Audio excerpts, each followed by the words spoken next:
when I'm in a part of a community, I think it's important. You talk about leadership, like Yeah. leadership is through action. And so if you're going to be part of a community, wherever it is, you need to put your equity into it, your blood, sweat, and tears, or your energy, because your efforts help to enhance the community which you aspire to be, to live and be part of.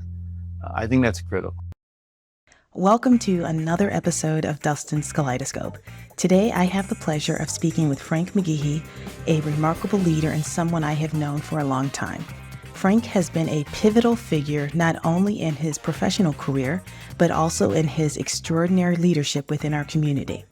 His journey has taken him from Hyde Park in Chicago through the halls of the University of Notre Dame and into impactful roles in both his career and local government. But what truly sets Frank apart is his commitment to service and his belief in making a difference in every community he's been a part of. Frank's journey is one of constant evolution and engagement, and I can't wait for you to hear our discussion. Thank you so much for joining me today. You have been at the studio many, many times, and I've never had an opportunity to interview you. So thank you so much for doing this outside of the studio. So first of all, one of the reasons why I wanted to interview you is because you have shown such great leadership skills, both in the community and in your professional life outside of government life. And I wanted you to just take us back and tell us a little bit about your history, like where you grew up, what schools you went to, that kind of thing. Sure, Dustin, and thanks again for having me on the program. It's an honor. For me, I grew up in Chicago, on the south side of Chicago, to be exact, in a neighborhood called Hyde Park. And similar to Maplewood and South Orange, very diverse, very eclectic. And there I was exposed to different cultures and backgrounds, and really helped mold me to the person I am, to really see people for who they are and not what they are. Mm-hmm. And that was really important. Both my mom and dad instilled in me and my brothers respect, education, work ethic. And that's just been with me ever since. And then after, so I grew up there and went to school in Chicago, of course. And then after graduating from high school, I went on to the University of Notre Dame, where I majored in business accounting, to be exact. And that was an amazing opportunity experience for me. I was the only African-American male who didn't play a sport from the city of Chicago back in the freshman class of 1990. You're kidding. Wow. Yeah, so the second largest city in the country, or third, depending on who you ask. Mm-hmm. And of all the other males of color, they all were playing sports, and I went there academically. But there was an opportunity, open doors for me, to be exposed and to cultivate relationships with people from all over the world, with different interests, with different ideals and principles. For me, that was another building block in terms of people relationships and leadership and experience. So what did you take away from that? Like, when you think back to your college career, is there anything in particular that you think back to and think that this is something that I use now that I learned way back then? Yeah, definitely. There's a couple of things. I was involved or engaged at the university. So I didn't just go to class and go to the library, go to social events. I was involved in student government there. So I was on the student senate, and I ran I ran all the clubs on campus. And I ran a council called a club coordination council. And when people paid their tuition, there was a certain percentage of money earmarked or allocated for club funds. And so we received a pool of money from the administration on an annual basis. And we allocated that to the 100 plus clubs, official clubs on campus. They would go through a rubric and rigorous process to, in terms of showing us, their P&L, and then also their event schedule and the things they wanted to do. And so they would meet with myself and my committee members, and we would listen to what they wanted and their desire allocation. And then we would go through a budgeting process like I did many years later, a member of the township committee. Exactly. And we would allocate the funds accordingly, obviously to the dollar. And then we had, a contingent fund so people can come throughout the academic year and ask for incremental money for maybe one-time events and things like that. But I took a lot from, really understanding the differences and desires of other organizations and people that were either individual or facilitated through their clubs at that time. Oh, Yeah. okay. So, Okay. And you were an accounting major, right? yes. So that even made you more of a numbers person as well, because, that was a great transition for you to be on the town council and understand the budget, because not everybody understands the numbers. People can learn, obviously, but you have the advantage of actually understanding the numbers and having an accounting degree. 100%. I mean, numbers tell stories, right? And Yes. so, a lot of people say follow the money. Yes. Well, money's numbers. You follow the numbers, or the numbers can teach you a lot, and you can learn a lot too about a lot of things when you do that in that regard. And the second answer to your question is, again, I learned a lot about about people. 1 year of my 4 years there, I had one roommate. 1 year I had three roommates. 1 year I had a single. Or in another year I had two roommates. So I had like a kind of a whole opportunity to room, or with other individuals from Lima, Ohio, to New Jersey, ironically, to New Orleans, Louisiana, and other places in between. Got to learn about them as individuals and their cultures and their upbringings, and that was really important, I think, too, coming from Chicago, and which is its own culture in itself. And appreciating people for, what they are and what they bring. And so I had several circles, if you want to call them, at Notre Dame that I have to this day. Individuals that may not speak to themselves as alumni, but if they did, they would do through me because they're friends of mine, but they're separate circles. And so I still interact to this day with those people. So I learned a lot about like relationships and building and cultivating them, at Notre Dame. That's so interesting, because you mentioned a couple of things that obviously have helped serve you on, being part of the town council, then becoming the mayor of Maplewood. So take us back to how did you get to Maplewood? How did I get to Maplewood? Yeah, from Chicago, and through Indy, through through Notre Dame, and then South Bend, and how did you get here? Yeah, no, it's a journey, so, and it's somewhat of an elevator ride, I guess I'll say.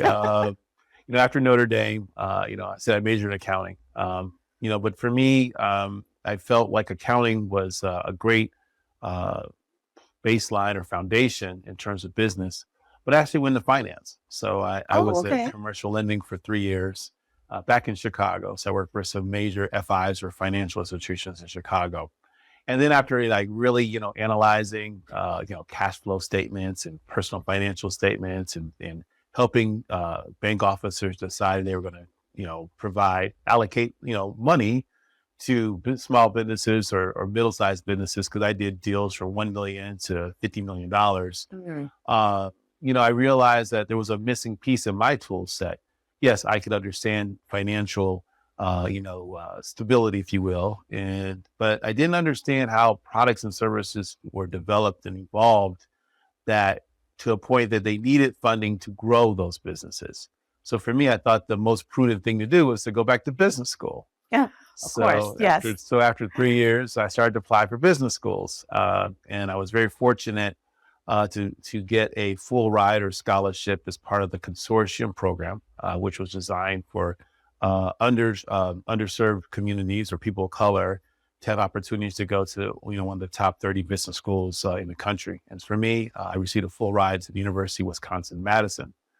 Where I spent 2 wonderful years at the Mad City, and really a great experience and much different from Notre Dame. It's a very small, conservative institution. Yes.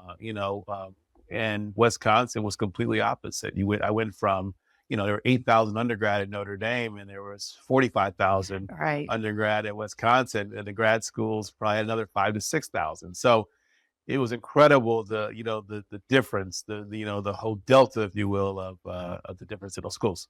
But again, got involved there. Obviously, academically, I was vice president of the student body at University of Wisconsin Business School, and really engaged our students that are trying to develop and cultivate a network there at Wisconsin. But I majored in brand management and strategy. So this was more of a marketing piece. Okay. So when I came out of Wisconsin at that time in the late 1990s, 1999 to be exact, that was our first boom of the .com. So I went into that digital platform and space and worked for some startups, with ideas of grandiose, becoming, making it like the Googles and the Yahoos. I was right there with you. I was in Silicon Valley. Right? So yeah. You know what I mean? A lot of people don't realize that like the Googles and the Yahoos and the Apples, they were .coms. They were, they were startups, and those made it. For every one of those that made it, 500 didn't. Exactly. So I worked for some of those 500 ones. But eventually yeah, exactly. Oh my God, yeah, I'll take a pay cut. I'm getting all these stock options. Yeah, stock options don't pay the rent. Exactly. So eventually, I came to my senses and went more into the traditional route, but took that digital, experience with me. So I went back to financial institutions like Fleet and Bank of America, but worked in their digital space, online banking and in the digital platforms. So I was able to take all my experiences in finance and accounting background and management and .coms and put into that career base. But worked and lived in, and so when I left Wisconsin, where these .coms were located, were in the Boston, Massachusetts area. Oh, so you had already traveled to the East Coast at this point. Okay. So it was actually September 1999. I remember clearly. I moved to Brookline, Massachusetts, because they were doing the Ryder Cup, and I spent 4 great years in Boston. First at startups and then traditional companies. And then, young and ambitious, I took a shot. So I took a job that made me leave Boston in the gaming world, and spent 3 years away from Boston, working in gaming as a executive associate in marketing period. Then eventually I was placed in Joliet, Illinois as director of marketing for Harrah's Casino. So I did that. And what stopped me from continuing that line was, I met I guess kind of a parallel at Wisconsin. I met who's now my wife, Marie, and we had got married in 2001, and this is around 2003, 4, 5, or 6. Excuse me, I do my numbers right.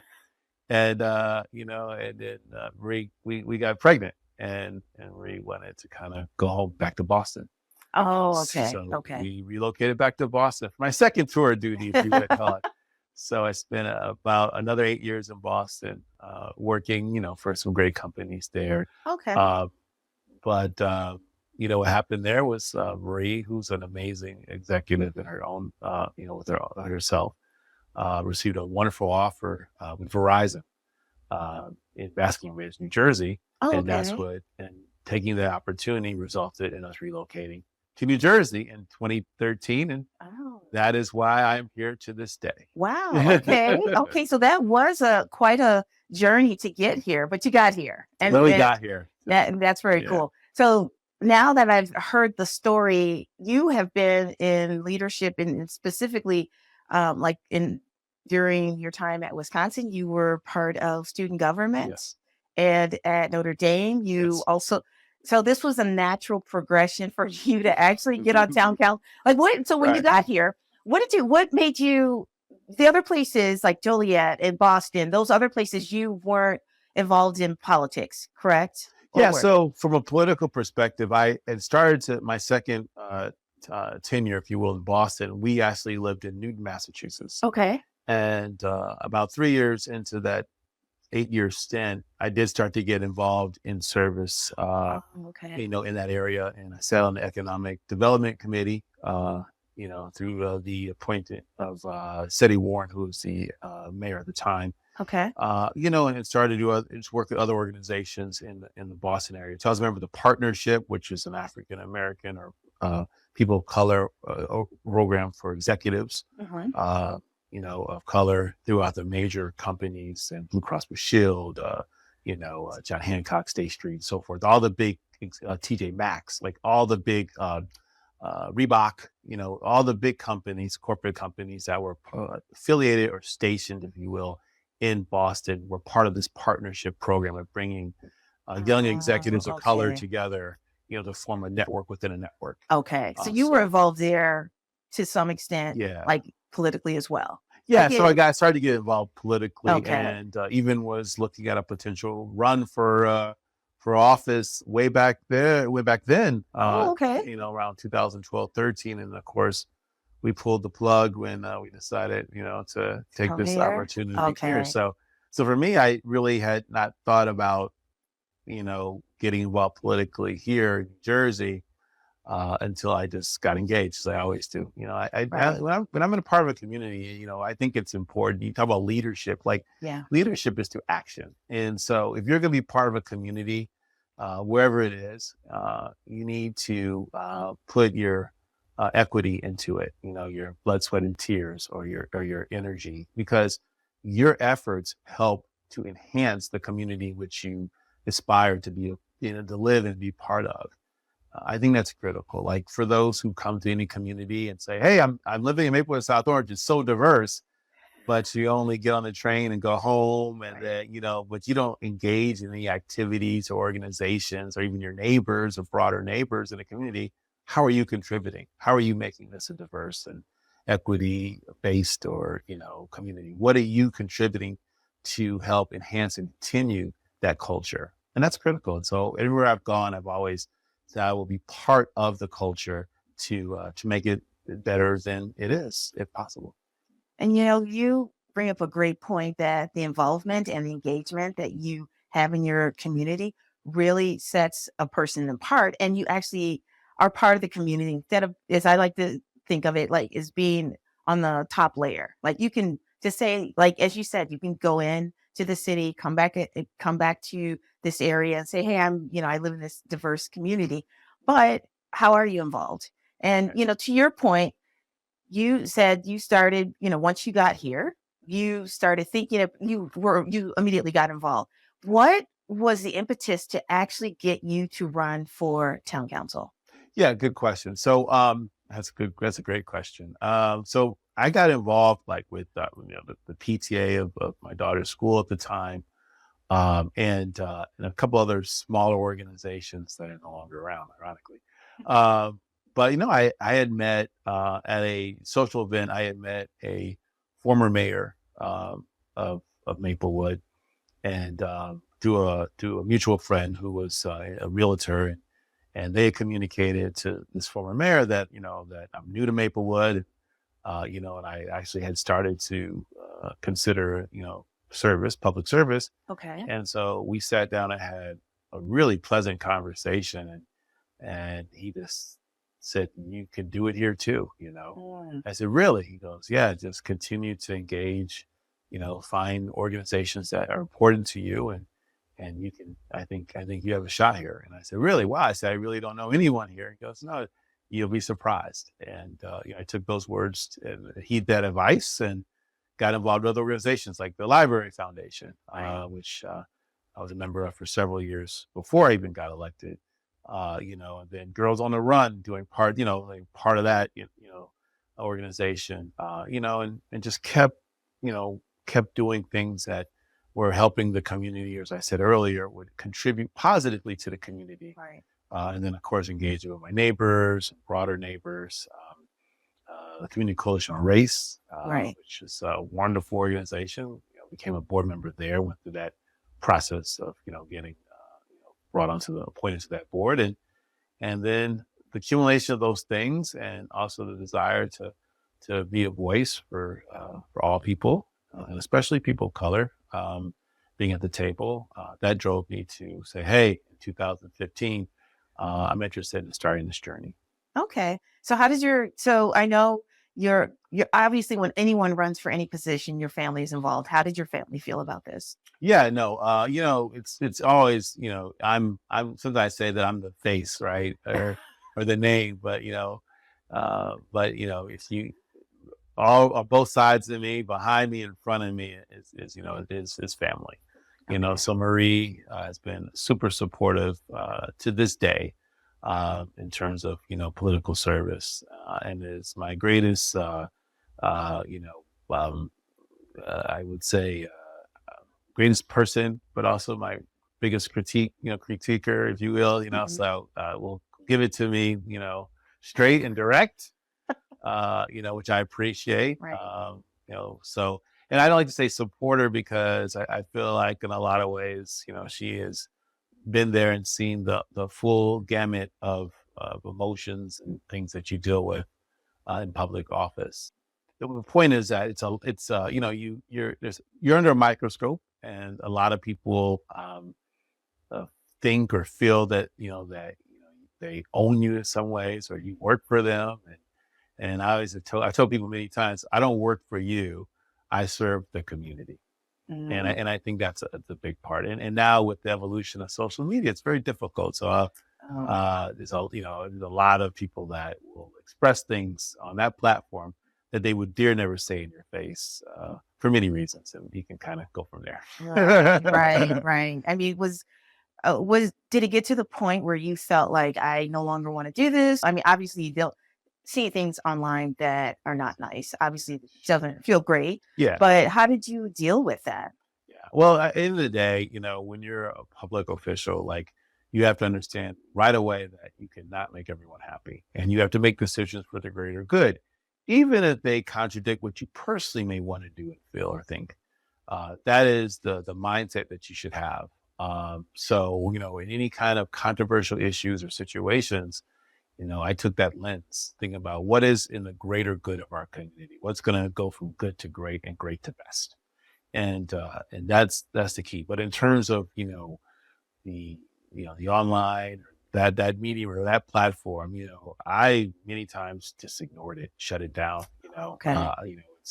It could be a push and pull platform. I looked at it as a push platform, especially Okay. while I was mayor. I pushed out information, disseminated that way, but very few times did I go through that dialogue. There are other channels for that, face to face, Right. or a phone call, or email. Right. To engage in that medium, that channel, a lot of times cannot be very productive. And I've seen, when I occasionally do look at social media, continues to be that way. Right. That's very true. It's, there are some aspects of it that are great, but I do find that on the local level, it gets to be, people can be very mean, very Correct. mean. 100%. Hi, it's Dustin. I wanted to take a moment to say thank you for tuning in. If you're enjoying my conversation with Frank, I'd really appreciate it if you could share this episode with a friend. And don't forget to like and subscribe so you never miss an episode of Dustin's Kaleidoscope. Now let's get back to the show. How did your leadership style change when you were on the town council, just a general member, as opposed to being the mayor? Because as you said, a lot of people, or I don't know if a lot, but some people came up to you and said, "Hey, you work for me," and you're like, "No, I work for the community." Correct. And was that one of the changes that happened when you were on the town council versus being a mayor, or was it just the minute that you were elected, people were like, I Yeah. deserve to get time with you. You need to listen to me." How did that? Yeah. How did your leadership style change from being like just your average everyday citizen to now being a Right. political figure locally? Yeah. I think, for me, once, the people, and thank you to the people of Maplewood who, believed in me to vote for me. Once I became an elected official, that immediately, the sense of responsibility there to serve, and to serve with honor, and serve with dignity and thoughtfulness. And that's how I always served. So I always looked at it the same way, regardless of what title I had within the township committee, be it mayor, vice mayor, or as a member of the committee itself. Mm. Uh, I think that's a critical piece. And in Maplewood, the way it works, a lot of people know this, is that we're a weak mayor, strong committee town, which means that the people of our town never get the opportunity to truly vote directly for their mayor.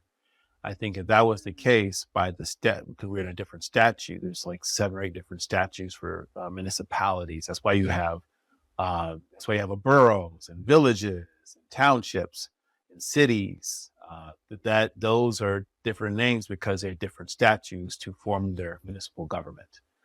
And so Maplewood is a weak mayor, strong township town, which means that the committee itself, the body of 5, decide on an annual basis who will serve as mayor or vice mayor of our community. Okay. And it's an annual process. What happened in this community, as I got onto the township committee is that for whatever reasons, one individual was always sitting in that chair instead of rotating it.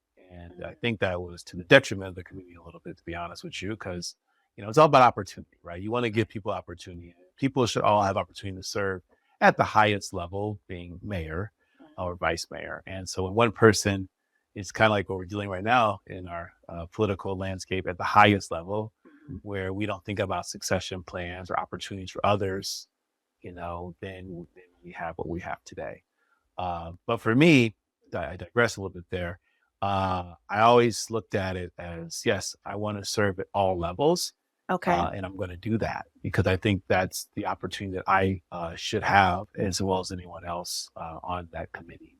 But I kept the mindset that as leadership is realizing as soon as possible that you're never the smartest person in the room.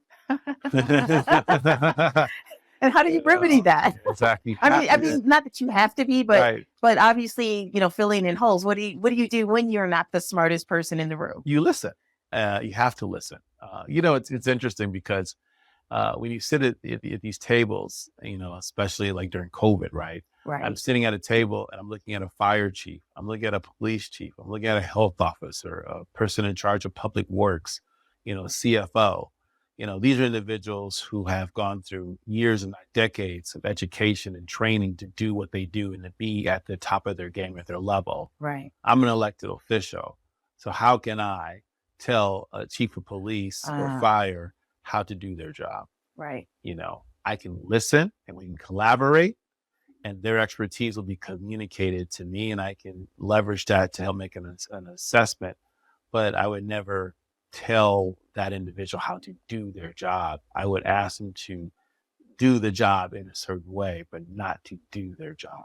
Got it. And I think that's a critical piece. So you have to really rely on the resources around you who have a mutual goal, and that is the best interest of the municipality and the people that we serve. Okay. To serve and protect, or to serve. Service is about taking care of others. And so if we have that common bond that we're serving, then you're going to use all that training and all that education, toward that goal.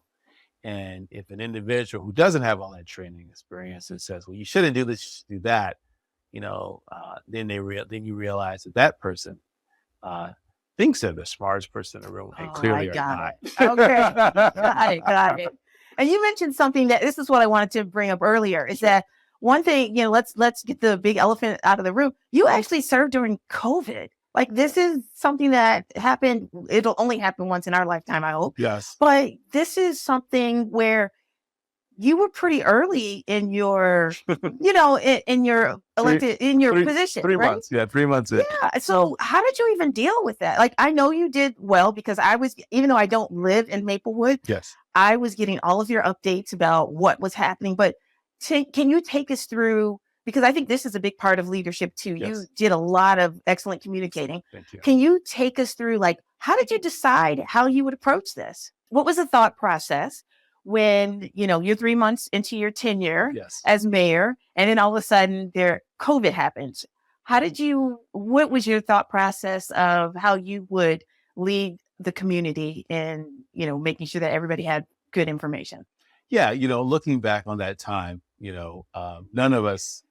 not a single person, at least anyone I knew, saw this, pandemic coming. We thought it was going to be a couple of weeks. Exactly. We were told. It was communicated, right, that this was not going to be Yeah. as substantial as it was. And it was arguably the greatest event in our lifetimes. Yes. I don't think there'll be anything that can ever match this, be it hurricanes, superstorms, respectfully, when you think about a crisis situation, COVID was the biggest crisis of our lifetime to date. Right.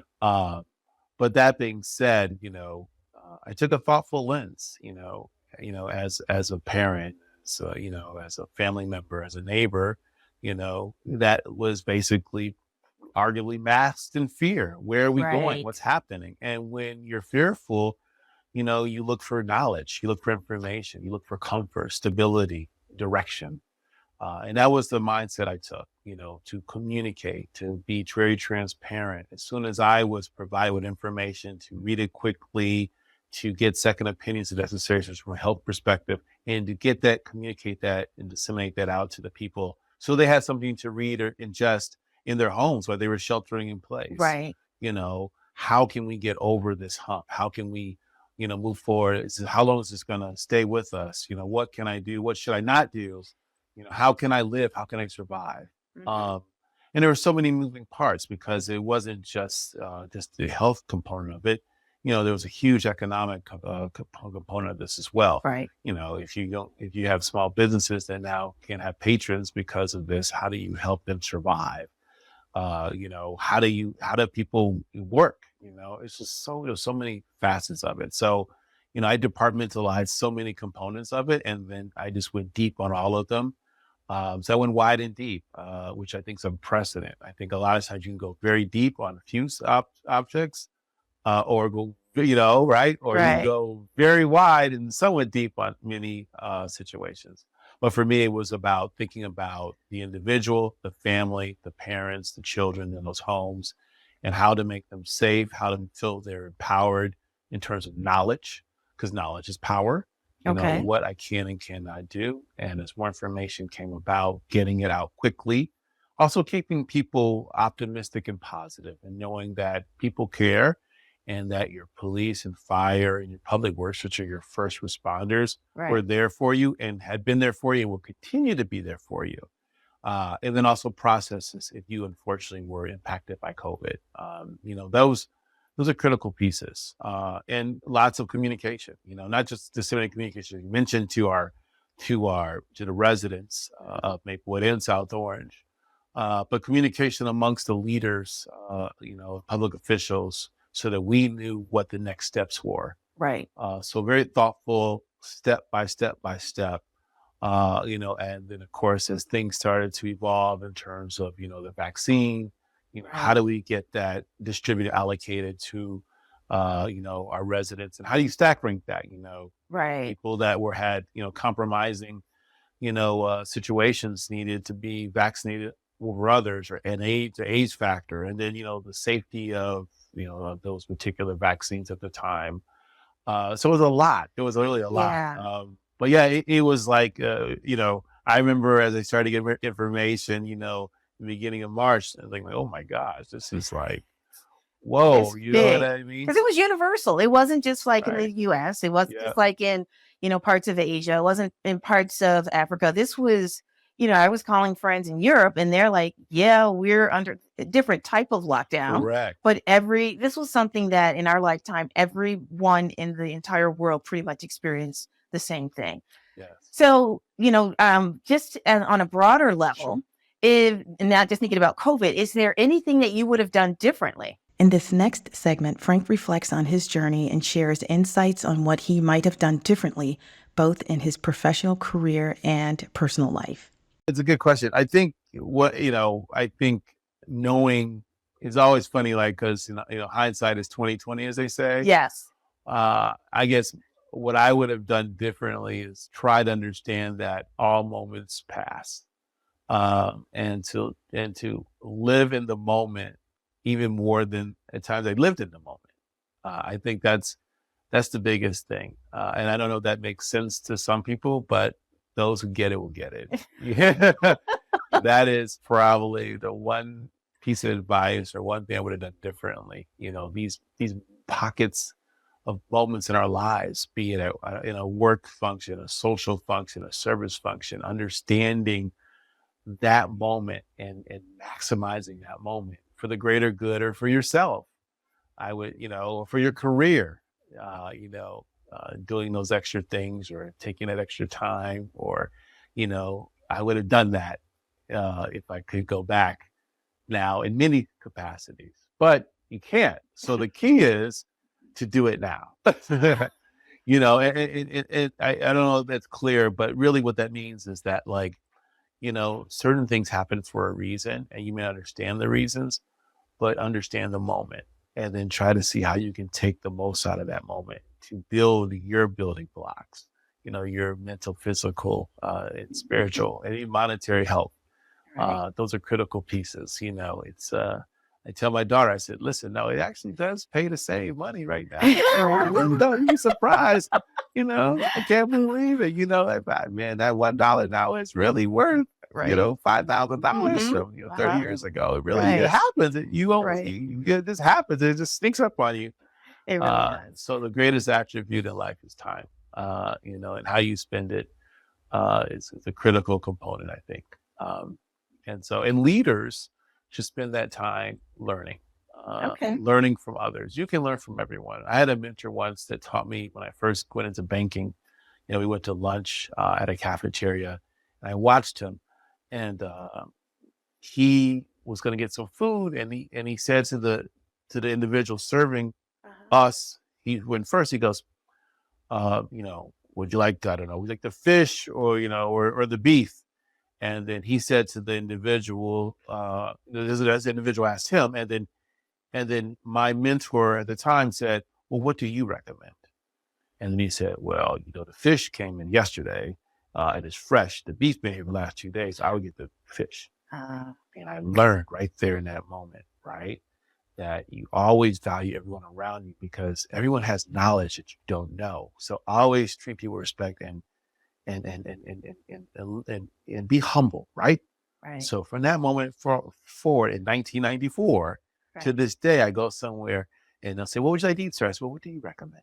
Because now I've said, I'm not eating the food. We're eating the food together. So what would you put in your body that I should put in mine? Wow. I like that. I like that a lot. We're getting toward the end of this interview, but I did not want to leave without you telling me, what do you want your legacy to be?